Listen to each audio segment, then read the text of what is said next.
У пары белых медведей Колымана и Ломоносова вновь пополнение. Медведица залегла в берлогу в первых числах декабря. Впервые детеныши сотрудники зоопарка разглядели на экране видеонаблюдения 17 числа месяца.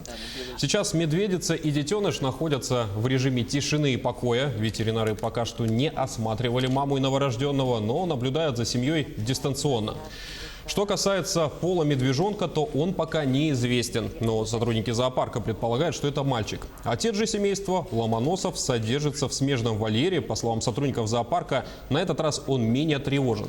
Напомним, первое пополнение в семье Колымана и Ломоносова было 30 ноября 2016 года, но известно об этом стало только в январе 2017. В этот раз белые медведи решили порадовать якутян в преддверии нового десятилетия. Разделить радость с сотрудниками зоопарка приехал и председатель правительства Якутии Владимир Солодов. Ну, безусловно, у нас сегодня уникальный, на самом деле, для всей России, не побоюсь этого слова, событие. Примерно 10 дней назад в нашем заповеднике Орто-Дойду появился на свет новорожденный медвежонок, белая медведица.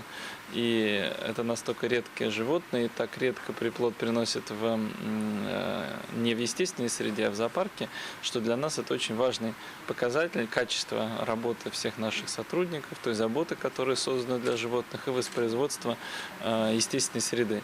Отдельно можно отметить, что у нас медведица выросла в диких условиях, она была подобрана медвежонком, и поэтому это тоже показывает, что мы успешно создаем условия для адаптации, для выживания, ну и для размножения, и выполняем просветительские